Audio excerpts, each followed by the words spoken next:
এই মসজিদ সভাপতির আইনে চলবে না, সেক্রেটারির আইনে চলবে না, কোনো মুসল্লির কথায় চলবে না, মসজিদ চলবে আল্লাহর আইনে। তখন দেখবেন সভাপতিও তাল মিলাবে, বলবে হুজুর ঠিক কথাই কইছেন। সেক্রেটারি, মুসল্লি সবাই বলবে আমাদের হুজুর তো সঠিক কথাই বলেছেন।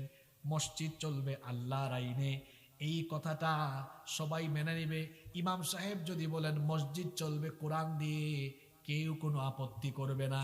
কিন্তু এই বয়ান করার পরে সেকেন্ড পয়েন্টে যদি ইমাম সাহেব বলেন যে কোরআন দিয়ে মসজিদ চলবে, ওই কোরআন দিয়ে, ওই আল্লাহর আইন দিয়ে মসজিদের বাকিরের সব কিছু চলবে।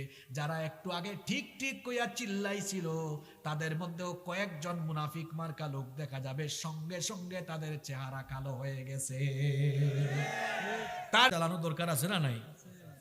অবশ্যই দরকার আছে। কিন্তু আমার দেশের মানুষের অন্তরেও কোরআনের আলো এখনো জ্বলে উঠে নাই। এজন্য দেখা যায় এক সুদখোর সকালবেলা ফজরের নামাজের পরে সুদের আয়াত পড়ছে, ইয়া আইয়ুহাল্লাযীনা আমানু লা তাকুলুর রিবা আযআফান মুযাআফা পড়ছে। ওই সময় সুদে দিয়েছিল, টাকা ফেরত দিতে আসছে, কয় ভাতিজা ডিস্টার্ব কইরো না, আমি এখন তিলাওয়াতে আছি, পকেটে ঢুকাই দিয়ে চলে যাও। তিলাওয়াত করে সুদের আয়াত, আর পকেটে পয়সা ঢুকে কিসের? কথা কন না কেন আপনারা? কেন এমন অবস্থা হয়েছে? কোরআন পড়ে, কোরআন, ওই যে ওই হাদিসটা একটু আগে বললাম, আখেরি জামানায় কোরআন বুঝবে এমন মুসলমানের সংখ্যা কমে যাবে। মুসলমান শুধু নামে থাকবে, কাজে হবে না। কোরআন জানে না, কোরআন বুঝে না, এটা কেমন মুসলমান? সে তার কিতাবও বুঝে না, সূরা ফাতিহাও বুঝে না, আউযুবিল্লাহ বিসমিল্লাহও বুঝে না, সূরা ফাতিহা বুঝে না। এই যে আমরা নামাজে দাঁড়াই, নামাজে দাঁড়াইয়া অনেক সময় নামাজের ভেতরে আমাদের মনোযোগ আসে না। কেন আসে না? কারণ নামাজে আমরা যা পড়ি কিছুই আমরা বুঝি না।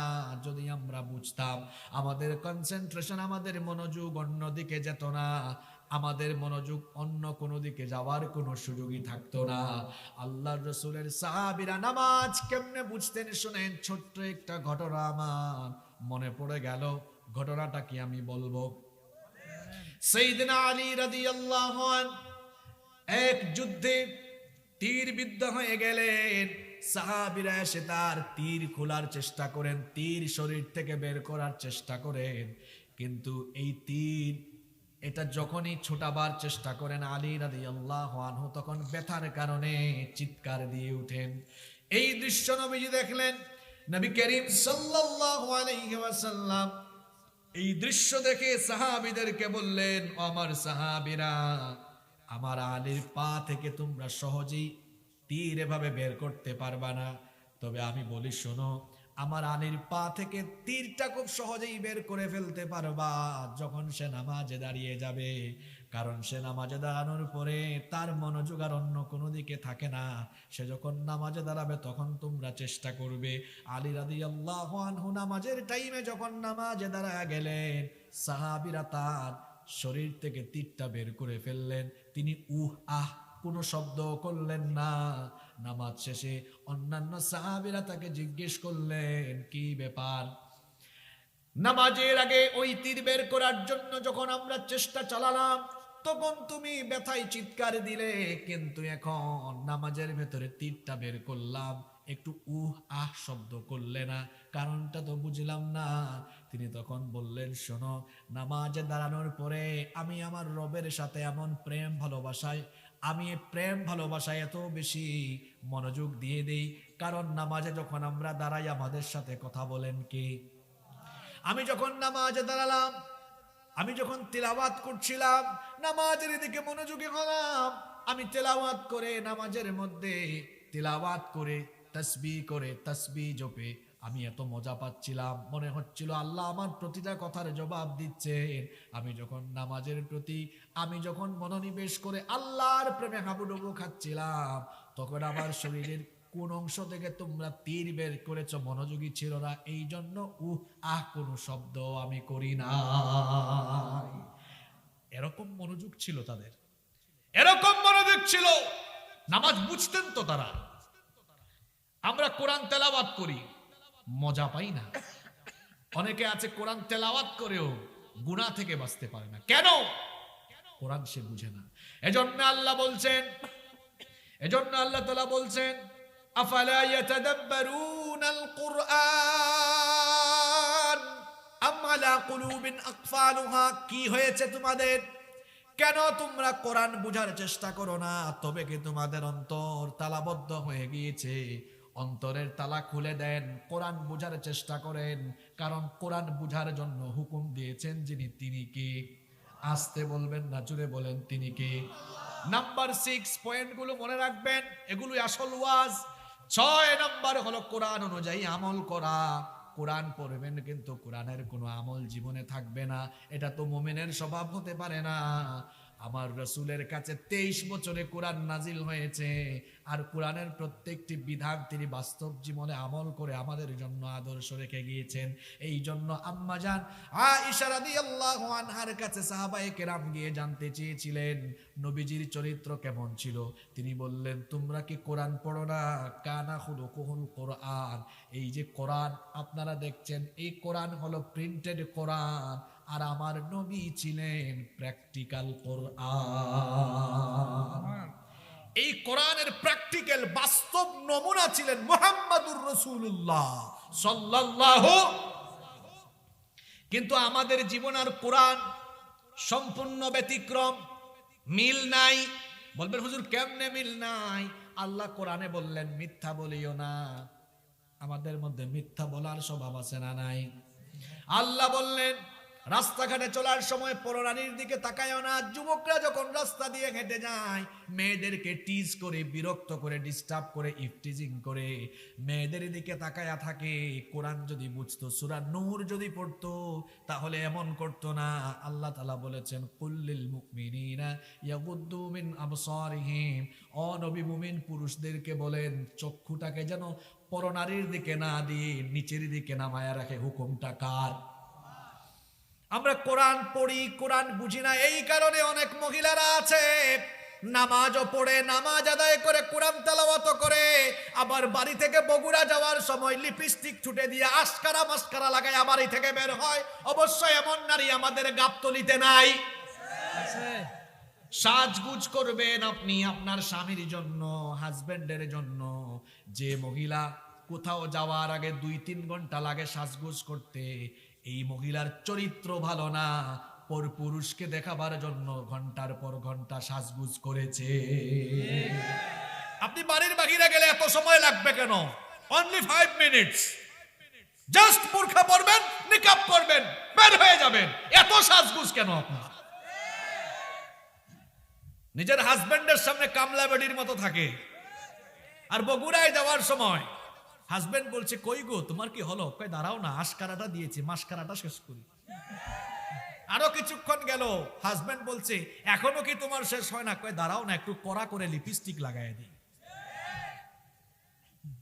যেভাবে পোলাপাইন ঠিক ঠিক কইতেছে মনে হচ্ছে ওয়াজ কমন পড়ছে। এটা হ্যাঁ পড়ছে।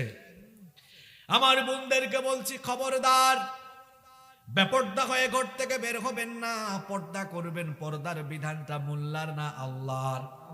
আরো জোরে বলেন, পর্দার বিধানটা কার? আর আপনারাও ঘরের নারীদেরকে পর্দা করাবেন। যারা বিয়ে করেছেন বউকে পর্দায় রাখবেন। অনেকে আছে এত ব্যক্তিত্বহীন পুরুষ, বউয়ের সাথে ছবি তুলে সেই ছবি আবার ফেসবুকে আপলোড দেয়। এই রকম ভাই অবশ্য আমাদের গাবতলীতে নাই, আছে, এটাও আছে। আবার এখন নতুন ব্যবসা শুরু হয়েছে, বউকে পণ্য বানিয়ে কাপল ব্লগ বানিয়ে সেটা ইউটিউবে ফেসবুকে দিয়ে ডলারের ধান্দায় সামান্য কয়টা পয়সার জন্য নিজের বউয়ের চেহারা বিক্রি করে পয়সা কামায়। এমন ব্যক্তিত্বহীন রুচিহীন পুরুষ এখন দুনিয়ায় নাই। কি এটা যুবকরা বুঝবে কি রে? আপনারা কি দেখেন কাপল ব্লগ? দেখেন, আবার দেখেও দেখছেন। এতদিন ছিল ট্রাভেল ব্লগ, ফুড ব্লগ, এখন বের হয়েছে কি কাপল ব্লগ। হাজব্যান্ড ওয়াইফ কি করে সেটা ভিডিও ধারণ করছে। আরে বাপ রে বাপ। মেয়ে তো বিয়ের কথাবার্তা যখন হয়তো তখনই বলছে শোনো আমরা বিয়ের পরে আমরা একটা ইউটিউব চ্যানেল খুলবো, আমরা একটা ফেসবুক পেজ খুলবো, আমি রান্না বান্না করব, সেটাও আমরা ওখানে দিব। আমরা কোথায় যাচ্ছি সব একদম ঘুম থেকে উঠে, এই যে দেখুন আপনার ভাই এখনো ঘুমাচ্ছে, আমি তাকে ডেকে তুলবো। আর ভাই বলছেন এই যে আপনাদের ভাবি এখনো ঘুমাচ্ছেন, আমি ডেকে তুলবো। বেহায়া, বেশরম, লাজ শরমের কিচ্ছু এদের ভিতরে নয়। রুচিহীন, ব্যক্তিত্বহীন নারী পুরুষেরা। আপনার বউকে আদর করে ঘুম থেকে উঠাবেন, আপনার স্বামীকে আপনি আদর করে ঘুম থেকে ভাঙাবেন। এটা কি জাতিকে দেখানোর দরকার আছে? আপনার স্ত্রীকে আপনি মুখে তুলে খাইয়ে দিবেন, আপনি আপনার স্বামীকে খাওয়াই দিবেন। হাজবেন্ড ওয়াইফ সময় পেলে ঘুরতে যাবেন, একজন আরেকজনকে গিফট করবেন। এটাকে নাটক কইরা জাতিকে দেখানোর কোনো দরকার আছে? যে পুরুষ তার নিজের বউকে পাবলিককে দেখায়, এই পুরুষ যে কতটা ব্যক্তিত্বহীন, কতটা রুচিহীন, তার আসলে ভাবা দরকার। এত টাকা মোহরানা দেয়া সে বিয়া করলো, তার বউয়ের রূপ সৌন্দর্য সে উপভোগ করবে, এটাই কথা ছিল।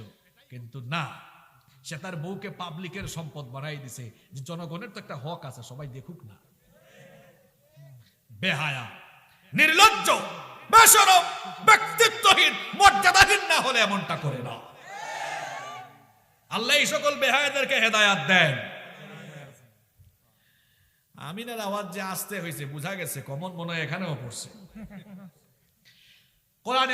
কোরআনের 6 নম্বর দাবির কথা বলছিলাম। কোরআন অনুযায়ী আমল করতে হবে। নবীজি এবং তার সাহাবীরা কোরআন পড়তেন আর নিজেদের সাথে কোরআন মিলাতেন। কোরআন তারা পড়তেন আর কোরআনের সাথে জীবনটা মিলাতেন। কোরআনের মতো করে নিজেদের জীবনটাকে তারা সাজাতেন।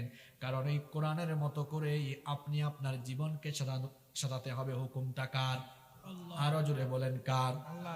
এই কয়টা কথা বললাম, এবার লাইনে তুলছি আপনাদেরকে। 7 এবং 8 নাম্বার গুরুত্বপূর্ণ পয়েন্ট বলবো, নিতে পারবেন তো? আপনারা কুলাইতে পারবেন তো? মনোযোগ আছে তো সবার?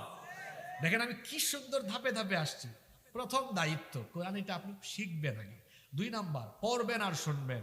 3 নাম্বার আপনি শিখাবেন অধীনস্থদেরকে। 4 নাম্বার যতটুকু পারেন মুখস্থ করেন। 5 নাম্বার কোরআন বুঝেন। 6 নাম্বার কোরআন অনুযায়ী আমল করেন। দায়িত্ব কি শেষ? দায়িত্ব কি শেষ? এবার দায়িত্ব আরম্ভ হলো। এই কোরআনের দাওয়াত নিয়ে আপনি বের হয়ে পড়েন, মানুষকে কোরআনের দাওয়াত দেন। নবী করিম সাল্লাল্লাহু আলাইহি ওয়াসাল্লামের কাছে কোরআন নাজিল হয়েছে 23 বছরে। এই 23 বছর তিনি কি কোরআন নিজে নিজে পড়ছেন নাকি মানুষকে শুনিয়েছেন? কোরআনের দাওয়াত দিয়েছেন। নবীজিকে আল্লাহ কেন পাঠিয়েছেন? শুধুমাত্র কোরআনের দাওয়াতের জন্য নয়, দাওয়াতের পাশাপাশি কোরআনের রাজ, কোরআনের বিধান কায়েমের জন্য আল্লাহ তাআলা নবীজিকে কেন পাঠালেন শুনেন। হুয়াল্লাযী আরসালা রাসূলাহু বিল হুদা ওয়া দীনিল হক লিইয়ুযহিরাহু আলাদ দীনি কুল্লিহি ওয়া কাফা বিল্লাহি শাহীদা। তিনি হচ্ছেন সেই মহান সত্তা যিনি তার রাসূলকে হেদায়েত আর দ্বীনে হক সহকারে দুনিয়ায় পাঠিয়েছেন। কেন পাঠিয়েছেন? লিইয়ুযহিরাহু আলাদ দীনি কুল্লিহি ওয়া কাফা বিল্লাহি শাহীদা, যাতে করে দুনিয়াতে যত পথ আছে, মত আছে, আদর্শ আছে, সকল পথ, মত আর আদর্শের উপরে ইসলামকে যেন, কোরআনকে যেন বিজয়ী আদর্শ হিসাবে প্রতিষ্ঠা করতে পারেন। এই জন্য রাসূলকে যিনি পাঠিয়েছেন তিনি কে? নবীজি শুধু এই কোরআন পড়েন নাই আর মসজিদে নববীতে রেখে দেন নাই, এই কোরআন প্রচার করেছেন, কোরআনের দাওয়াত দিয়েছেন, কোরআনের দাওয়াত দিয়েছেন, কোরআনের প্রচার করেছেন, কোরআনের রাজ কায়েমের চেষ্টা করেছেন বলেই কাফিররা তাকে পাগল বলেছে, জাদুকর বলেছে। কোরআনের রাজ কায়েম করতে চেয়েছেন বলেই কাফিররা তাকে মারপিট করেছে, তাকে রক্ত দিতে হয়েছে, তাকে কোরআনের রাজ কায়েমের জন্য তিনি এবং তার সাহাবীদেরকে এই রকম রক্ত দিতে হয়েছে। শুধু কোরআন পড়ে নিজে নিজে কোরআন পড়বেন আর কোরআন থেকে আমল করবেন, এই দায়িত্ব আপনার শেষ না। মানুষের কাছে কোরআনের দাওয়াত আপনাকে পৌঁছে দিতে হবে, মানুষকে এই মেসেজ দিতে হবে। এই কোরআন শুধু তেলাওয়াতের জন্য আসে নাই, এই কোরআন এসেছে। এই যে একটু আগে এই ছেলেটা স্লোগান দিল, এই কোরআন এসেছে কোরআন দিয়ে সবকিছুকে পরিচালনার জন্য। এই দাওয়াত আরম্ভ করলে বাধা আসবে, বিপত্তি আসবে, মুসিবত আসবে। 40 বছর পর্যন্ত যেই নবীজি কাফের মুশরিকদের চোখের মনি ছিলেন, যেদিন থেকে কোরআনের প্রচার আরম্ভ করলেন সেদিন থেকেই তিনি তাদের কাছে দুশ্মনে পরিণত হলেন। দৃশ্যপট বদলে গেল। দৃশ্যপটের পরিবর্তন, এবার তারা নবীজিকে পাগল বলা আরম্ভ করলো, জাদুকর বলা আরম্ভ করলো। এখন দুনিয়াতে ওই কাফিররা নাই, কিন্তু তাদের চরিত্র ধারণকারী লোকেরা আছে, যারা নবী রাসূলদের উত্তরসূরি আলেম ওলামারা যখন কোরআন প্রতিষ্ঠা করতে হবে এই কথাগুলো যখন মানুষকে প্রচার করে, মানুষকে বুঝায়, তখন এই যুগের কোরআন বিরোধীরাও আপডেট গালি বের করেছে, এরা মৌলবাদী আর জঙ্গিবাদী। এগুলো পুরান পাগল, নতুন পাগল না। এ ধরনের পাগলামি দুনিয়ায় আগেও ছিল। নবী রাসূলদেরকে কাফির মুশরিকরাও এরকম গালিগালাজ করত। কেন করত? তারা মানুষকে বুঝাতেন দুনিয়ার কোন তন্ত্র মন্ত্র চলবে না, আসমান জমিন কার। আরো জোরে বলেন, আসমান জমিন কার? তো আইন চলবে আপনার বাপ দাদার, তাই না? আল্লাহর আসমানের নিচে জমিনের উপরে আপনার আর আপনার বাপ দাদার আইন চলবে না? আলা লাহুল খালকু ওয়াল আম, সৃষ্টি যার, আইনও চলবে তার। একজন মহামানব গোটা পৃথিবীর বিরুদ্ধে দাঁড়িয়ে গেলেন। তখন কার কথা বলছি বুঝতে পারছেন তো? সেই মহামানবের নাম মুহাম্মাদুর রাসূলুল্লাহ সাল্লাল্লাহু। তামাম দুনিয়ায় চলছে শিরক, তামাম দুনিয়ায় চলছে মানুষের তৈরি করা শাসন, মানুষের তৈরি করা আইন। 40 বছরে কোরআন নাজিল হয়েছে, তিনি ঘোষণা দিলেন, লা, তোমরা যা করো কিচ্ছু মানি না। লা ইলাহা, কোন ইলাহ নাই, কোন আইনদাতা নাই, কোন বিধানদাতা নাই, ইল্লাল্লাহ, আল্লাহ ছাড়া আমি এইসব কিচ্ছু মানি না। আমি আল্লাহর দুনিয়ায়, আল্লাহর জমিনে আল্লাহর আইন কায়েমের কথা বলছি। তামাম দুনিয়ার বিরুদ্ধে দাঁড়িয়ে এই রকম বিপ্লবী কথা বলা, এটা কি সোজা কথা না কঠিন কথা? তামাম দুনিয়ার বিরুদ্ধে একজন মহামানব দাঁড়িয়ে গেলেন। কাফেররা বলল, তো পাগল হয়ে গেছে। নাউজুবিল্লাহ পড়বেন না? নবীজিকে কি তারা পাগল বলে নাই? এই কোরআন পড়ে দেখেন তারা নবীজিকে বলছে, ওয়াকালু ইয়া আইয়ুহাল্লাযী নুজ্জিলা আলাইহি যিকরু ইন্নাকা লামাজনুন। আর তারা বলতো, যার উপরে এই কোরআন নাজিল হয় সে তো উন্মাদ, পাগল ছাড়া কিছুই নয়। একটা উদাহরণ দেই তাইলে বুঝবেন। এটা কথার কথা আর কি, অন্যভাবে নিয়েন না। এই গাবতলিতে মনে করেন, এই গাবতলি চলছে, আমার এই ভাই মনে করেন চালাইতেছে। হঠাৎ করে আমি এসে বললাম, না এইরকম চলবে না, এটা এইরকম চলা উচিত। মানুষজন আমাকে বলবে, গাবতলির মানুষ, গোটা গাবতলি চলে এক তালে আর উনি আছে আর এক তালে, পাগল ছাগল কোত্থেকে আসছে, বলবে কি না? গোটা আরবের মধ্যে শিরক, পৌত্তলিকতা আর মানুষের আইন চলছে, সেখানে একজন মহামানব দাঁড়িয়ে বললেন, না এভাবে চলতে পারে না, জমিন যার, আইনও চলবে। তারা বলল, দেখছো কথা, কত বড় কথা এটা। বাধা বিপত্তি আসলো, নবীজি থেমে গিয়েছেন? কথা বলেন, থেমে গিয়েছেন? আপনার দায়িত্ব কি? আপনিও দাওয়াত দিবেন, বাধা আসবে, বিপত্তি আসবে, পরোয়া করা যাবে না, ভয় ভীত হওয়া যাবে না, ভয় পাওয়া যাবে না। কারণ দিনের পক্ষে থাকলে, দিনের পক্ষে কথা বললে এই রকম বিপদ আসতে পারে, মুসিবত আসতে পারে। এই রকম বিপদ মুসিবত এর আগের যুগেও আসছে কি আসে নাই? ইব্রাহিম আলাইহিস সালাম দাওয়াত আরম্ভ করলেন, এমন এক জাতির প্রতি আল্লাহ তাকে পাঠালেন, ওই জাতির সব লোকেরা তো মূর্তি পূজারী ছিল, এমনকি তার বাবা ছিলেন মূর্তির কারিগর। এমন ঘরে জন্ম হয়েছে, তিনি দাওয়াত আরম্ভ করলেন শিরকের বিরুদ্ধে, তাওহীদের দাওয়াত। তার সেই দাওয়াত তারা প্রত্যাখ্যান করেছিল। লম্বা ঘটনা, ইব্রাহিম নবীকে শেষ পর্যন্ত নমরুদ অগ্নিকুণ্ড জ্বালিয়ে আগুনে নিক্ষেপ করেছিল। আগুনে নিক্ষেপের আগে নমরুদ বলেছিল, কি ব্যাপার ইব্রাহিম, বিশাল আগুনের কুণ্ডলে জ্বালিয়েছি, তুমি কি ভয় পাও নাকি? তোমার কি ভয় লাগে না? ইব্রাহিম আলাইহিস সালাম বললেন, কি বলো নমরুদ, আমি আল্লাহর দিন প্রচার আর প্রতিষ্ঠার জন্য এই আগুনের কুণ্ডলিতে ঝাঁপ দিলে আমার আল্লাহ যদি খুশি হয়ে যান, তো একবার কেন বারবার বারবার ঝাঁপ দিলেও ইব্রাহিমের কলিজায় একবারও ভয় লাগবে না। আপনারা কারা? আপনারা তো ইব্রাহিমের সন্তান। আমাদের জাতির পিতা কে? আরো আসতে বলেন। জোর করে জাতির পিতা হয়েছে, তাই না? বানাইছে কে? মিল্লাতা আবিকুম ইব্রাহিম আলাইহিস সালাম দিন প্রচার প্রতিষ্ঠার কাজ করতে গিয়ে আগুনের কুণ্ডলি জ্বালিয়ে তাকে নিক্ষেপ করা হয়েছে, তাকে থামানো যায় নাই। ইব্রাহিমের সন্তানরাও যদি এই রকম দিন প্রচার প্রতিষ্ঠার আন্দোলনের জন্য উন্মাদ হয়ে, দেওয়ানা হয়ে কোরআনের রাজ কায়েমের জন্য ময়দানে ঝাঁপিয়ে পড়ে, তাহলে নমরুদের গোষ্ঠী ভয়ভীতি দেখায় কোরআনের আন্দোলন থামায় দিতে পারবে না। কোরআনের প্রচার, এটাতে আত্মনিয়োগ করতে হবে। ইকামতে দিনের কাজে, কোরআনের আন্দোলনে, কোরআনের মিছিলে আপনাকে শামিল হতে হবে। আপনার শরীরের শক্তি কার? শরীরের শক্তি দিয়েছেন কে? আল্লাহর দেওয়া শক্তি। আপনি কত মানুষের সামনে পিছে সামসামি করে করে শেষ করেন না? জানমাল দিয়েছেন কে? আল্লাহ বলছেন, তোমাকে আমি জানমাল দিয়েছি, এটাকে আমার কাছে বিক্রি করবা নাকি বিক্রি করলে আমি কিনবো? আল্লাহ তাআলা সূরা তাওবায় বলেছেন, ইন্নাল্লাহা আশতারা মিনাল মুমিনিনা আনফুসাহুম ওয়া আমওয়ালাহুম বিআন্না লাহুমুল জান্নাহ।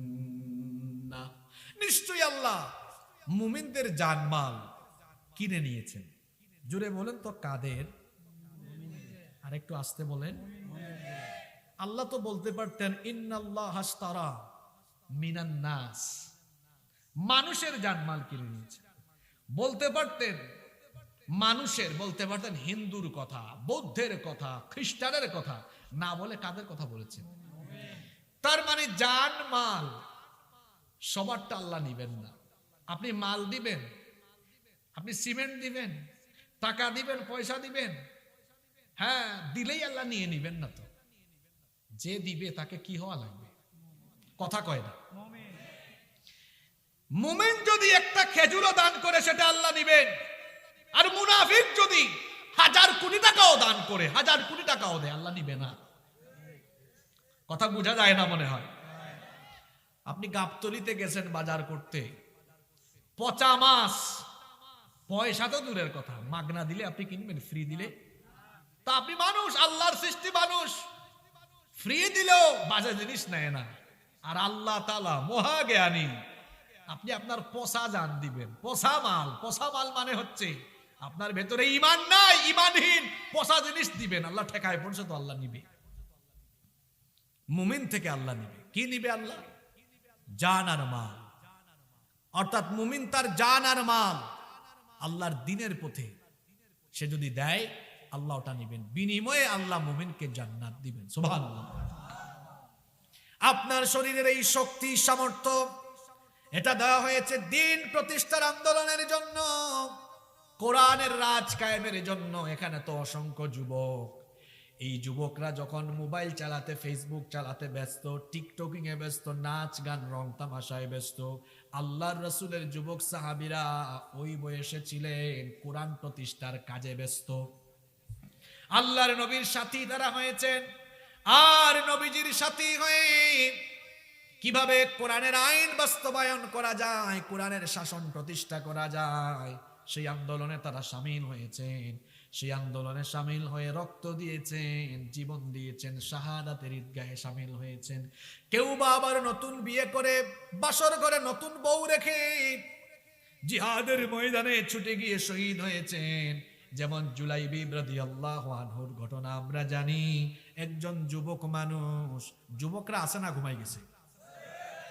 জুলাইবিব রাদিয়াল্লাহু আনহু একজন গরিব যুবক, উস্কো খুস্কো চুল, ধুলাবালি যুক্ত বদন, খুব কালো মানুষ, বেটে মানুষ ছিলেন, গায়ের রং ছিল কুচকুচে কালো, যার দিকে তাকাতেও মন চাইতো না। ঘর বাড়ি ছিল না, ভিটামাটি ছিল না, এত গরিব ছিলেন, বাড়ি ঘর নাই, কিছুই নাই। মসজিদে নববীর পাশে আহলে সুফায় তিনি থাকতেন। মাটি ছিল তার বিছানা, আসমান ছিল তার শামিয়ানা। কোনো খাবার দাবার তার কাছে ছিল না। মানুষ কিছু খেয়ে যদি উচ্ছিষ্ট ফেলে দিত, তো ওই উচ্ছিষ্ট খাবার তিনি খেতেন। পানি পানের জন্য একটা পানির পাত্র পর্যন্ত তার কাছে ছিল না। এত গরিব মানুষ, হাতে রঞ্জলি ভরে পানি পান করতেন, এই রকমের গরিব মানুষ। যেদিন কিছু খাবার পাইতেন খাইতেন, না পাইলে সেদিন ক্ষুধার্ত থাকতেন। নবীজি একদিন সাহাবীদের সাথে মসজিদে নববীতে কথা বলছেন, ওই সময়ে জুলাইবি পাশ দিয়ে যাচ্ছেন। নবীজি তার সাথের সাহাবীদেরকে বললেন, ওই যে আমার পাশ দিয়ে যায় আমার ওই যুবক সাহাবীকে তোমরা কি চিনো নাকি? সাহাবীরা বললেন, না, এত অপরিচিত মানুষ, তাকে তো আমরা চিনি না। নবীজি বললেন, তোমরা না চিনলেও কি হবে, আমি তাকে চিনি। এ হচ্ছে আমার প্রিয় সাহাবী জুলাইবি। দেখেন, নেতা কারে কয়? একজন ক্ষুদ্রতম পর্যায়ের কর্মীর খবরও তার কাছে আছে না নাই? কি জাতের নেতা? নেতৃত্ব কারে কয়? নেতৃত্বের গুণাবলী কেমন ছিল সবার খোঁজ খবর নবীজির কাছে থাকতো। নবীজি জুলাইবিবকে ডাকলেন, বললেন, ইয়া জুলাইবিব, তুমি কি বিয়ে করবা না? বয়স তো হয়ে গেল, যুবক মানুষ। জুলাইবিব রাদিয়াল্লাহু আনহু বললেন, আমাকে কে তার মেয়ে বিয়ে দিবে? আমি তো গরিব মানুষ, দেখতে খাটো, বেটে প্রকৃতির, গায়ের চামড়া কুচকুচে কালো, গায়ের মধ্যে যে জামা কাপড় আছে সেগুলোও ছিঁড়া, ঘর বাড়ি হয় সম্পদ কিচ্ছু নাই, কে তার মেয়ে আমার কাছে বিয়ে দিবে? আমি আখিরাতের আশায় আছি, আল্লাহ যদি আখিরাতে কিছু দেন আলহামদুলিল্লাহ। তখন নবীজি ওই দিন আর কোনো কথা বললেন না, জুলাইবিব চলে গেলেন। দ্বিতীয় দিন আবার নবীজি জুলাইবিবকে একই রকমের প্রশ্ন করলেন, জুলাইবিব একই রকমের উত্তর দিলেন। তৃতীয় দিনও জুলাইবিবকে নবীজি একই রকম কথা বললেন, জুলাইবিব একই রকমের উত্তর দিলেন। নবীজি জুলাইবিবকে কাছে ডাকলেন, জুলাইবিবকে কাছে ডেকে বললেন, আমার অমুক আনসারী সাহাবীর বাড়িতে যাও, তাদের ঘরে একটা সুন্দরী মেয়ে আছে, গিয়ে বলো আল্লাহর রাসূল আমাকে পাঠিয়েছেন বিবাহের পয়গাম দিয়ে আপনাদের মেয়েকে আমার সাথে বিয়ে দেওয়ার জন্য। নবীজির কথা মোতাবেক জুলাইবিব রাদিয়াল্লাহু আনহু ওই আনসারী সাহাবীর বাড়িতে গিয়ে দরজায় নক করলেন। ওই সাহাবী দরজা খুলে দিলেন, বললেন, আপনি কে? আমি তো চিনলাম না। জুলাইবিব রাদিয়াল্লাহু আনহু নিজের পরিচয় দিয়ে বললেন, আল্লাহর রাসূল আমাকে পাঠিয়েছেন। ওই সাহাবী ঘরের ভেতরে ঢুকালেন। জুলাইবিব রাদিয়াল্লাহু আনহু বললেন, আল্লাহর রাসূল বিবাহের পয়গাম দিয়েছেন, আপনার মেয়েকে আমার কাছে বিয়ে দিতে বলেছেন। তিনি তখন বললেন, কি বলো? তোমার শরীরের চামড়া এত কালো, বেটে মানুষ, তোমার চুলগুলো উস্কো খুস্কো, গায়ের মধ্যে জামা কাপড় ছেঁড়া, আমি এত ধনী মানুষ, আমার মেয়েটাও সুন্দরী, তুমি কেমনে আমার মেয়েকে বিয়ে করার সাহস করলে? ভেতরে গেলেন, স্ত্রীর সাথে এই কথাবার্তা বলছেন। স্ত্রীও উকি দিয়ে দেখলেন ছেলেটার জামা কাপড় ছেঁড়া, কালো, বেটে, এত গরিব মানুষ, স্বামী স্ত্রী কথা বলছেন, এইরকম তো একটা ছেলের কাছে আমাদের মেয়ে বিয়ে দেওয়া যায় না। ওইদিকে ঘরের ভেতর থেকে মেয়ে সব কথাবার্তা শুনে ফেলেছে। মেয়ে তখন বলল, আব্বা জান, আম্মা জান, এত বড় দুঃসাহস আপনাদের কি করে হলো? আল্লাহর রাসূল যে প্রস্তাব দিয়েছেন সেই প্রস্তাব ফিরিয়ে দেওয়ার সাহস আপনাদের কেমনে হলো?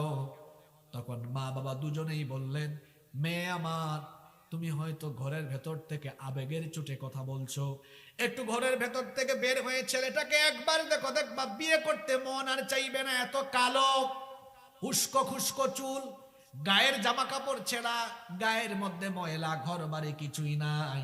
তখন মেয়ে বললেন, আব্বা আম্মা, কিচ্ছু দেখা লাগবে না, আল্লাহর রাসূল আমার জন্য যাকে ঠিক করে প্রস্তাব দিয়েছেন সে যেমনই হোক আমার কোনো আপত্তি নাই, নবীজির প্রস্তাবে আমি রাজি হয়ে গেলাম।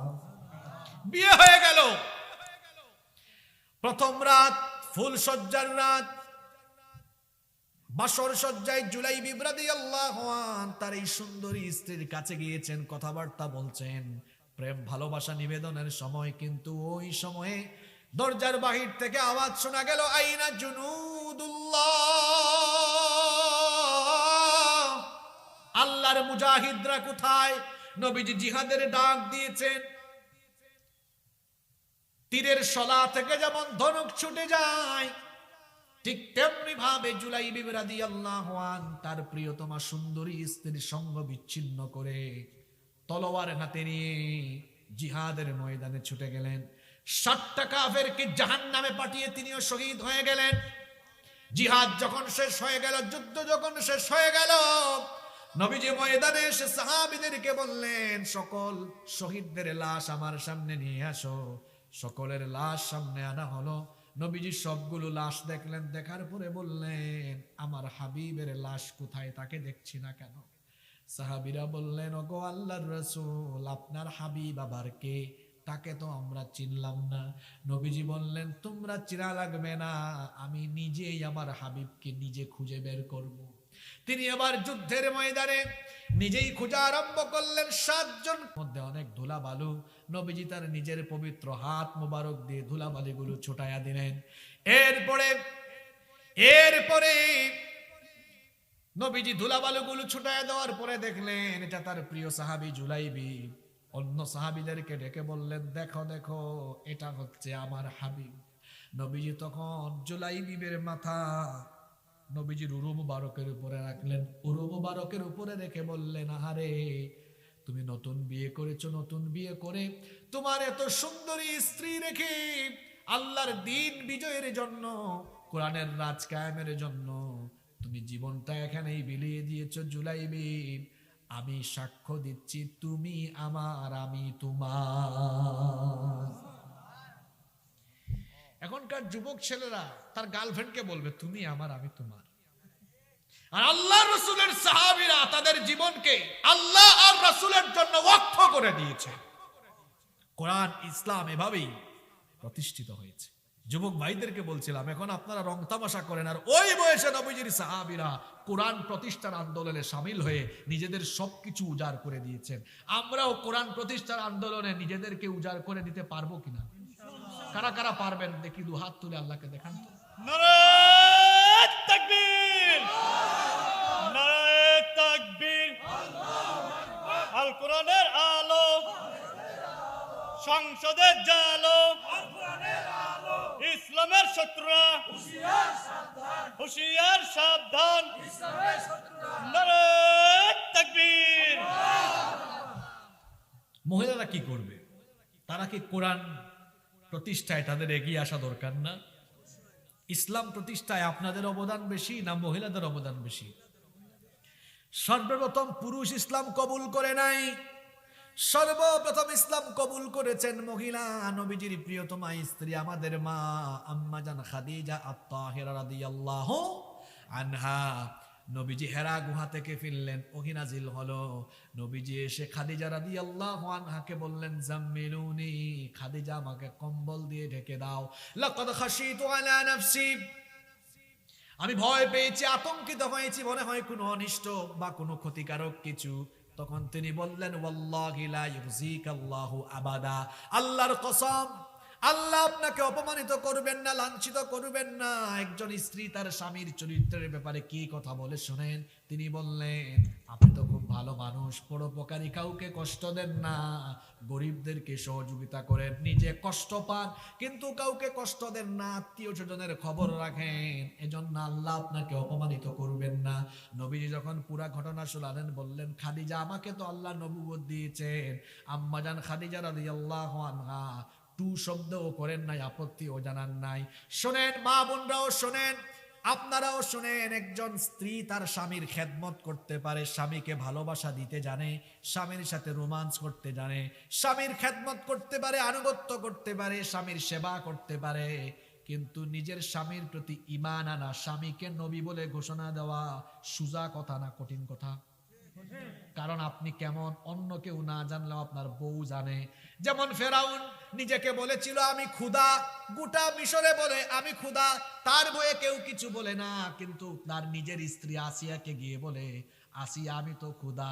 আসিয়া কই, তুই ক্ষুধা না হুদা এটা আমার থেকে ভালো কেউ জানে না। নিজের স্ত্রী কিন্তু জানে আপনি কেমন। নবীজি যখন তার প্রিয়তমা স্ত্রীকে গিয়ে বললেন, খাদিজা রাদিয়াল্লাহু আনহা বললেন, আমি তো আপনার ইনসাইড আউটসাইড সব জানি, 15 বছর ধরে আপনার সাথে সংসার করছি, আপনার ইনসাইড আউটসাইড সবই আমার জানা। আপনার এই পুত পবিত্র চরিত্র, এগুলো সাধারণ মানুষের চরিত্র নয়, এগুলো প্রমাণ করে আপনি অবশ্যই আল্লাহর পয়গাম্বার। সুতরাং আমিও আর দেরি করব না, প্রথমে আমি ঈমান আনলাম, লা ইলাহা ইল্লাল্লাহ মুহাম্মাদুর রাসূলুল্লাহ সাল্লাল্লাহু। মহিলারাও দিন প্রতিষ্ঠায় অনেক অবদান রেখেছেন। সর্বপ্রথম দিনের জন্য শাহাদাত বরণ করেছেন নারীরা। সুমাইয়া রাদিয়াল্লাহু আনহা ইসলামের জন্য প্রথম শহীদ হয়েছেন। একজন মহিলা তার কুলের বাচ্চাকে নিয়ে নবীজির সামনে এসেছেন। শুনতেছেন ঘটনা আপনারা? কষ্ট হচ্ছে আপনাদের? একজন নারী কোলের শিশু বাচ্চা নিয়ে নবীজির কাছে এলেন, বললেন, ইয়া রাসূলুল্লাহ, ইয়া হাবিবাল্লাহ, সবাই পড়েন সাল্লাল্লাহু আলাইহি ওয়াসাল্লাম, আমার এই ছোট্ট শিশু, তাকে আমি আপনার কাছে দিন প্রতিষ্ঠার আন্দোলনে সুপর্দ করলাম। নবীজি বললেন, এটা তো বাচ্চা মানুষ, বড় হোক তারপরে দিও। ওই মহিলা বললেন, ওগো আল্লাহর রাসূল, আমার স্বামী কোরআন প্রতিষ্ঠার আন্দোলনে ছিল, যুদ্ধে শহীদ হয়েছে, আমার একটা সন্তানও ছিল, সেও শহীদ হয়েছে, এখন তো আমার আর কিছুই নাই, শুধুমাত্র এই সন্তানটা আছে। আমার আফসোস, এই সন্তানটাকে আমি কুলে রাখবো না, এটাকেও দিন প্রতিষ্ঠায় দিয়ে দিব। নবীজি বললেন, সে বড় হোক। মহিলা বললেন, না ওগো আল্লাহর হাবিব, আপনি কোন যুদ্ধে প্রয়োজনে আমার এই শিশু বাচ্চাটাকে ঢাল হিসাবে ব্যবহার করবেন, যাতে করে কিয়ামতের ময়দানে আমি আল্লাহকে বলতে পারি, আল্লাহ, আমার স্বামী সন্তান সব কিছুকে তোমার জন্য, তোমার রাসূলের জন্য, কোরআনের রাজ প্রতিষ্ঠার জন্য সব কিছু তোমার জন্য বিলীন করে দিয়েছি। আল্লাহু আকবার। এই হলো নারীদের ত্যাগের নমুনা। যেই সকল মায়েরা এখানে এসেছেন সন্তানদেরকে দিন প্রতিষ্ঠার আন্দোলনে ওইভাবে সাহস দিয়ে নামায়া দিবেন, যেই রকম করে আবু হানিফার মা আবু হানিফাকে সাহস দিয়েছেন। আবু হানিফা রাহিমাহুল্লাহ, নাম শুনছেন তো আপনারা? ইমাম আবু হানিফা কি জাতের ইমাম? আমাদের মসজিদগুলো ইমাম সাহেবের মতো ইমাম নাকি? কথা কন না কেন? ইমাম আবু হানিফা রাহিমাহুল্লাহ, ইমামুল আযম, তাকে সেই সময়ের জালিম বাদশা গ্রেফতার করলো, বলল, আমার বশ্যতা, আমার আনুগত্য স্বীকার করো, আমার এই জুলুম সমর্থন করো, আমার জুলুম শাসনকে সমর্থন দাও। আবু হানিফা বললেন, জীবন চলে যাবে, একজন হক্কানি আলেম কখনো জালিমের সামনে মাথা নোয়াতে পারে না। হুকুম আসলো, আবু হানিফাকে মারপিট করো। দিন কায়েমের আন্দোলনে থাকলে জেল, জুলুম, জরিমানা, জুলুম, নির্যাতন নতুন বিষয় না, এগুলো পূর্বের যুগেও এগুলো ছিল কি ছিল না? পিটানো হচ্ছে। এবার বলা হলো আবু হানিফার মাকে আনো। ইমামে আযম আবু হানিফা রাহিমাহুল্লাহ এর মায়ের সামনে সন্তানকে কাপড় খুলে পিটানো হচ্ছে। মা একটু মন খারাপও করলেন না, উল্টা কি বললেন, আবু হানিফা, এরা তোমাকে খুব পিটাচ্ছে দেখছি, পিটাতে পিটাতে যদি তোমাকে সেন্সলেস বানায়াও ফেলে, লাশ বানায়াও ফেলে, তুমি আল্লাহর দ্বীনের উপরে অটল থাকবা, এদের সামনে মাথা নোয়াবা না। মহিলা প্যান্ডেলে যে মায়েরা এসেছেন, মাদেরকে এমন হতে হবে, সন্তানদেরকে দিন প্রতিষ্ঠায় নামায় দিতে হবে, আর বলতে হবে, দিন প্রতিষ্ঠার জন্য তুমি শহীদ হয়ে যাও বাবা, তাও আপত্তি নাই, এটা আমার জন্য গর্বের ব্যাপার, আমি একজন শহীদের মা হব, ঠিক কিনা? শাহাদাতের মৃত্যু, এটা শ্রেষ্ঠ মৃত্যু। বিছানায় মারা গেলেও মারা যাবেন, রোগে সুখে আক্রান্ত হয়ে মারা গেলেও মারা যাবেন, অ্যাক্সিডেন্ট করে মারা গেলেও মারা যাবেন, মরার পরে হিসাব আছে, বিচার আছে। কিন্তু শাহাদাতের মৃত্যু, এটা হলো শ্রেষ্ঠ মৃত্যু। শাহাদাতের মৃত্যুর পরে কোনো হিসাব নাই, বিচার নাই, বিনা হিসাবে বিনা বিচারে আল্লাহ শহীদকে জান্নাত দেন। এই জন্য নবীজির সাহাবীরা শহীদ হওয়ার জন্য পাগল পাড়া ছিলেন।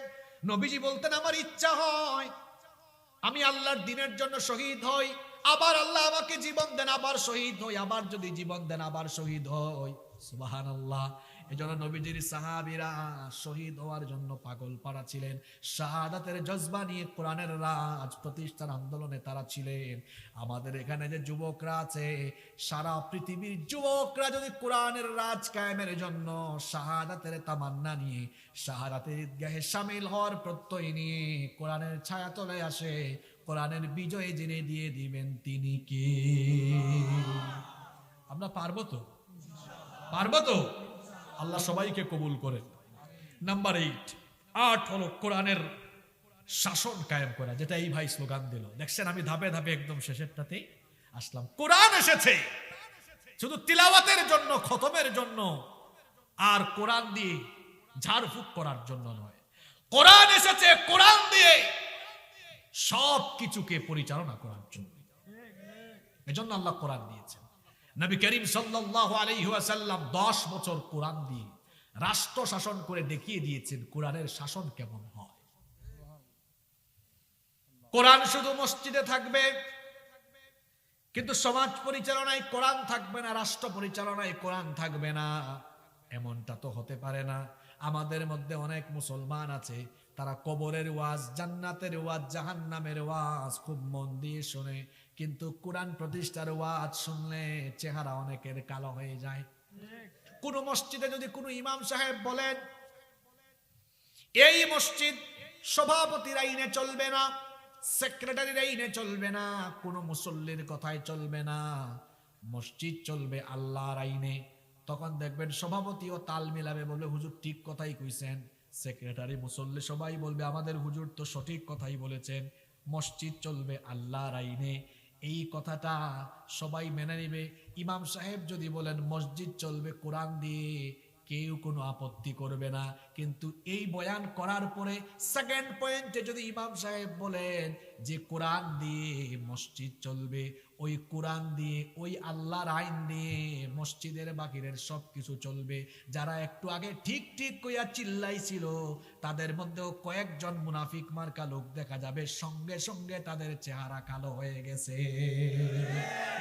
তার মানে বোঝা যায় কিছু মানুষ অনুষ্ঠান উদ্বোধনের আগে তিলাওয়াত, কোরআনের খতম, কোরআনের তেলাওয়াত, এগুলোতে তাদের ঝামেলা নাই, কিন্তু কোরআনের রাজ কায়েমে তাদের যত ঝামেলা, যত বাধা বিপত্তি। কারণ হলো কোরআনের রাজ, কোরআনের শাসন যদি কায়েম হয়ে যায়, চুরি থাকবে না, ডাকাতি থাকবে না, লুটপাট থাকবে না। যেহেতু কোরআনের শাসন কায়েম হয়ে গেলে চোর বাটপাটদের চুরি ডাকাতির সুযোগ থাকবে না। এই জন্য চোর, ডাকাত আর দুর্নীতিবাজ লোকেরা কোরআনের রাজ কায়েমের বিরুদ্ধে দাঁড়িয়ে যায়। কিন্তু আমরা তো মুমিন, ঈমানদার যারা কোরআনের শাসনের পক্ষে থাকবে, তারা কোরআনের শাসন চাইবে, তারা এই কোরআনে সব আছে। এই কোরআনের ভেতরে কিভাবে রাষ্ট্রনীতি পরিচালনা করতে হয়, কিভাবে সমাজ পরিচালনা করতে হয়, সব কিছু আছে না নাই? আরো জোরে বলেন আছে না নাই? ওয়াজ করে সুদখুরকে এটা বোঝানো যাবে যে সুদ অনেক মারাত্মক গুনাহ, সুদ বড় পাপ, সুদের 70টার বেশি গুনাহ আছে। তার মধ্যে সবচেয়ে নিম্ন পর্যায়ের গুনাহ হলো মার সাথে জিনা করা। শুনতে খারাপ দেখাবে, ওয়াজ যারা শুনবে তারাও করবে নাউজুবিল্লাহ, কিন্তু দেখা যাবে যারা ওয়াজে আসবে এদের মধ্যে কয়েকজন বাড়িতে গিয়া সুদ খাবে। কিন্তু এই কোরআন দিয়ে ওয়াজের পাশাপাশি কোরআন যদি সংসদে থাকে, রাষ্ট্র পরিচালনায় থাকে, আর ওখান থেকে যদি হুকুম হয়, কোরআনে যেহেতু সুদ হারাম করা হয়েছে, আমার দেশে সুদ হারাম, সুদ খাইলেই শাস্তি দেওয়া হবে, জেলে ঢুকানো হবে। দেখবেন যখন কোরআনের আইনগুলো ক্ষমতার মাধ্যমে সমাজে প্রয়োগ করা হবে, যেটা ওয়াজে হয় না সেটা ক্ষমতা দিয়ে হবে, আইন প্রয়োগ হলে দেখা যাবে সুদখুরদের সুদ এমনি বন্ধ হয়ে যাবে। বলা হয়েছে কোরআনে নামাজ কায়েম করো, নামাজের এত ওয়াজ হবে, ফজরের নামাজে কেউ যাবে কেউ যাবে না। কিন্তু আল্লাহ কোরআনে বলেছেন রাষ্ট্র পরিচালনায় গেলে মোমেনরা সর্বপ্রথম নামাজ কায়েম করবে। যদি কোরআনের পার্লামেন্ট থাকে আর সেখান থেকে আইন হয় এই রাষ্ট্রে সবাইকে আজান হলে নামাজে যেতে হবে, নামাজে না গেলে লাগানো হবে, তখন দেখবেন ওই লাগানোর বাইরে সবাই আজান হলে মসজিদে দৌড় মারবে। কি বুঝলেন? মাঝে মাঝে যেটা ওয়াজ দিয়ে হয় না, ওইটা ক্ষমতা দিয়ে হয়। কি দিয়ে হয়? জোরে বলেন, কি দিয়ে হয়? এই জন্য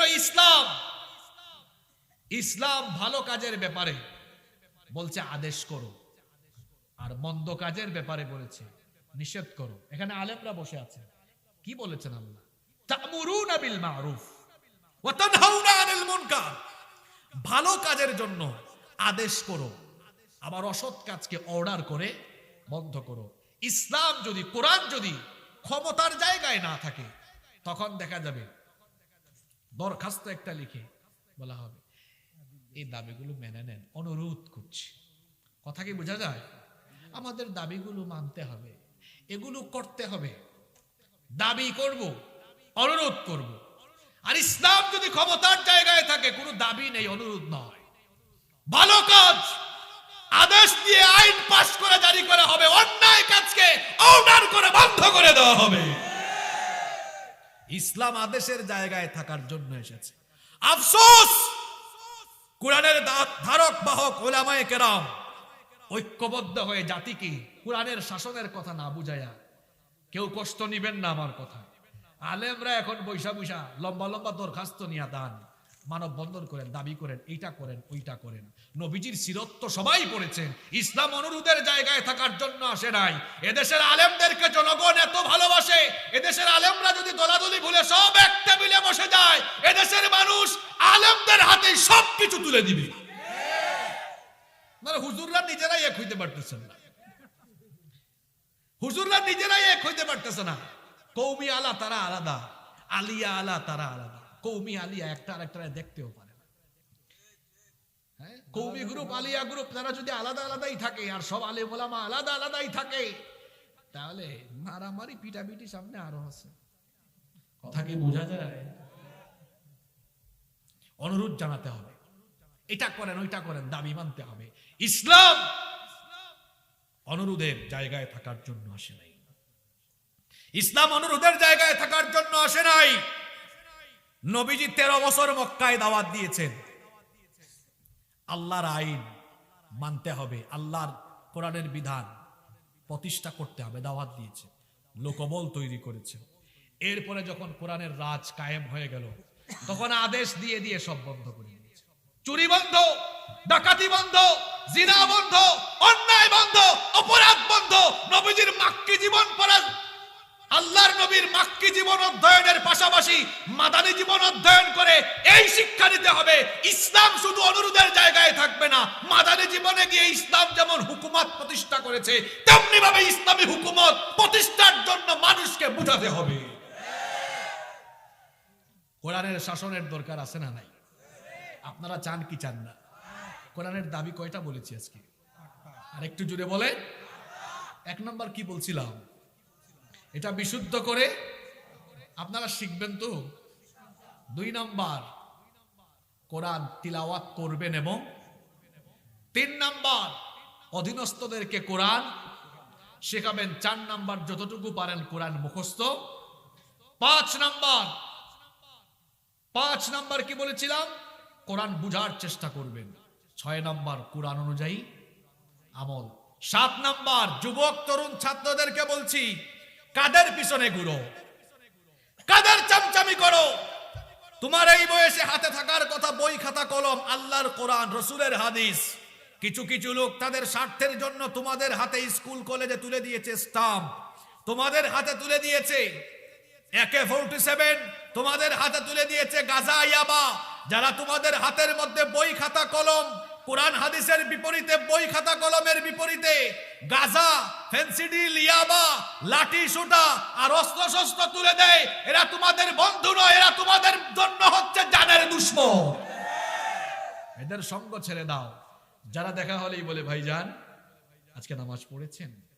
5 ওয়াক্ত নামাজ জামাতে আদায় হয় কিনা, তাহাজ্জুদ পড়েন কিনা, পড়াশোনা ঠিক মতো করেন কিনা, দেখা হয়েছে ভাই, এই বইটা নেন, কোরআন পড়েন, হাদিস পড়েন। এরাই তোমার বন্ধু, এরাই তোমার সহপাঠী, এরাই তোমার সবচাইতে ভালো শুভাকাঙ্ক্ষী। এদের সাথী হও, এদের সঙ্গী হও। সৎ সঙ্গে স্বর্গবাস, অসৎ সঙ্গে। মুরব্বীরা, আপনাদেরকেও বলবো, যারা নামাজের দাওয়াত দেয়, কোরআনের দাওয়াত দেয়, তাদের সাথী হয়ে যাও ইনশাআল্লাহ।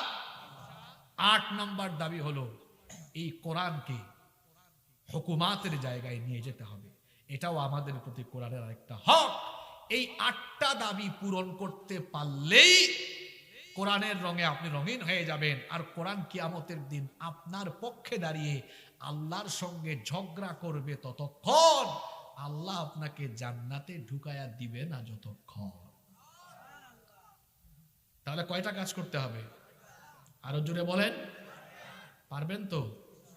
যান, আজকে সিদ্ধান্ত নিয়ে যান যে ওয়াজ শুনে আসছি, কালকে থেকে যদি আমরা বেঁচে থাকি আর কি, কালকে থেকে কোরআন শুদ্ধ করে শেখার জার্নির মাধ্যমে এরপরে বাদবাকি আরো যতগুলো পয়েন্ট আছে সেগুলো জীবনে আমরা আমল করব ইনশাআল্লাহ। আল্লাহ সবাইকে আমলের তৌফিক দান করুন।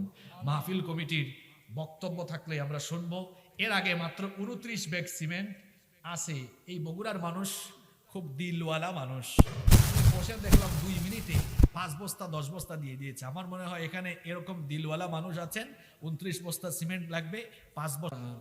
وترحمنا لنكونن من الخاسرين ربنا لا تزغ قلوبنا بعد إذ هديتنا وهب لنا من لدنك رحمة إنك أنت الوهاب رب العالمين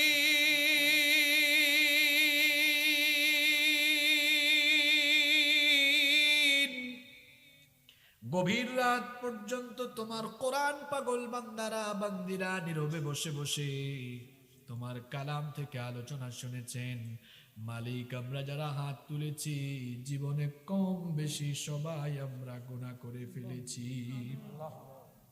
আমাদের গুনাহের দিকে না তাকিয়ে তোমার গফফার নামের খাতিরে আমাদের জীবনের ছোট বড় জানা অজানা যত গুনাহ আছে দয়া করে মেহেরবানি করে আমাদের জীবনের সকল গুনাহগুলোকে তুমি মাফ করে দাও রব্বুল আলামিন। আমাদের স্ত্রী সন্তান পরিবার পরিজন সবাইকে মাফ করে দাও। আমাদের কলিজার টুকরা মা বাবাকে তুমি ক্ষমা করে দাও। আমাদের যাদের মা বাবা আমাদেরকে এতিম বানিয়ে অন্ধকার কবরের বাসিন্দা হয়েছেন, জানি না তারা অন্ধকার কবরে কোন অবস্থায় আছেন। মালিক, আমাদের পিতামাতা যাদের কবরের বাসিন্দা, দয়া করে তাদের কবরের আযাব মাফ করে দিয়ে তাদের কবরগুলোকে তুমি জান্নাতুল ফেরদাউস বানিয়ে দাও। আমাদের যাদের মা বাবা জীবিত আছেন নেক হায়াত বাড়িয়ে দাও। যতদিন তারা বেঁচে থাকবেন আমাদেরকে আমাদের বাবা মায়ের খেদমত করার তৌফিক দাও। اللهم اغفر لي ولوالدي وقل رب ارحمهما كما ربياني صغيرا رب ارحمهما كما ربياني صغيرا রব্বুল আলামিন, আমাদের আত্মীয় স্বজন যারা কবরে চলে গিয়েছেন সবাইকে মাফ করে দাও। এই সাগাটিয়া এলাকায় কবরস্থানগুলোতে যত মুর্দেগান শায়িত, দয়া করে সকলের কবরগুলোকে জান্নাতের বাগান বানিয়ে দাও রব্বুল আলামিন। আমাদের মধ্যে যারা অসুস্থ তাদেরকে শিফা দান করে দাও। আমাদের ব্যবসা বাণিজ্যে বরকত দাও, উপার্জনে বরকত দাও। এখানে যত মানুষ বেকার এসেছেন বেকার আছেন কর্মসংস্থানের ব্যবস্থা করে দাও। প্রবাসীদের উপার্জনে বরকত দাও, প্রবাস জীবনকে নিরাপদ করে দাও। অসংখ্য মায়েরা বোনেরা মাহফিলে এসেছেন, আল্লাহ আমার মা বোনদের জীবনের গুনাহগুলো মাফ করে দাও, তাদেরকে পর্দায় থাকার তৌফিক দাও। আমার নিঃসন্তান মা বোনদেরকে সন্তান নামক নেয়ামত দিয়ে ধন্য করে দাও রব্বুল আলামিন। আজকের এই মাহফিলকে কবুল আর মঞ্জুর করে নাও। এই মাহফিল বাস্তবায়নের জন্য তোমার অসংখ্য বান্দা বান্দিরা টাকা দিয়েছেন, পয়সা দিয়েছেন, দান সদকা করেছেন, সবার দান সদকা গুলো কবুল করে নাও রব্বুল আলামিন। এই মাদ্রাসাটিকে তুমি কবুল করে নাও। মাদ্রাসার গভর্নিং বডিতে যারা রয়েছেন সবাইকে মাফ করে দাও। মাদ্রাসার উস্তাদগণকে মাফ করে দাও, তাদের যোগ্যতা দক্ষতা বাড়িয়ে দাও। মাদ্রাসার ছাত্রদেরকে কবুল করে নাও। এই মাদ্রাসার যত সমস্যা রয়েছে সমস্যাগুলোকে তুমি সমাধানের ব্যবস্থা করে দাও রব্বুল আলামিন। আমাদের সবাইকে কোরআনের জন্য দ্বীনের জন্য কবুল করে নাও রব্বুল আলামিন। আজকে যত আলোচনা হয়েছে সেগুলো আমাদের বাস্তব জীবনে আমলের তৌফিক দাও। আজকের এই মাহফিলে অসংখ্য যুবক তরুণ ভাইয়েরা এসেছেন আল্লাহ, আমার কলিজার টুকরা এই যুবক তরুণ ভাইদের গুনাহগুলো তুমি মাফ করে দাও। প্রত্যেকটি যুবক এবং তরুণকে তুমি দ্বীনের জন্য কবুল করে নাও রব্বুল আলামিন। ওগো মালিক, আমাদেরকে 5 ওয়াক্তের নামাজি বানিয়ে দাও, ফিতনা ফাসাদ থেকে দূরে থাকার তৌফিক দাও। ফিলিস্তিন সহ তামাম দুনিয়ার সকল মজলুম মুসলমানদেরকে হেফাজত করো রব্বুল আলামিন। কারাবন্দী যত মজলুম আলেম রয়েছেন তাদেরকে হেফাজত করো। কোরআনের সেই বুলবুলিগুলোকে কোরআনের ময়দানে ফিরাইয়া দাও রব্বুল আলামিন। বাংলাদেশ সহ গোটা পৃথিবীতে তুমি দ্বীনের বিজয় দান করে দাও রব্বুল আলামিন। আমাদেরকে দ্বীন কায়েমের পক্ষে দ্বীন কায়েমের পক্ষে দ্বীনি আন্দোলনে শামিল থেকে ইস্তেকামত থাকার তৌফিক দাও রব্বুল আলামিন। ওগো আমাদের রব, আমাদেরকে তাকওয়া ভিত্তিক জীবন যাপনের তৌফিক দান করে দাও। এই এলাকায় কোরআনের এই মাহফিল যেন কিয়ামত পর্যন্ত জারি থাকে সেই ব্যবস্থা করে দাও রব্বুল আলামিন। আমাদের সবাইকে তুমি তোমার দ্বীনের উপরে অটল অবিচল থাকার তৌফিক দিয়ে দাও। সাল্লাল্লাহু তাআলা আলা খায়রি খালকিহি মুহাম্মাদিন ওয়া আলিহি ওয়া আসহাবিহি আজমাইন বিফadli সুবহানা রাব্বিকা রাব্বিল ইজ্জাতি আম্মা ইয়াসিফুন ওয়া সালামুন আলাল মুরসালিন ওয়াল হামদুলিল্লাহি রাব্বিল আলামিন। ওয়া জাআল আখিরা কালামিনা ইনদাল মাউতি লা ইলাহা ইল্লাল্লাহ মুহাম্মাদুর রাসূলুল্লাহ। আসসালামু আলাইকুম ওয়া রাহমাতুল্লাহ।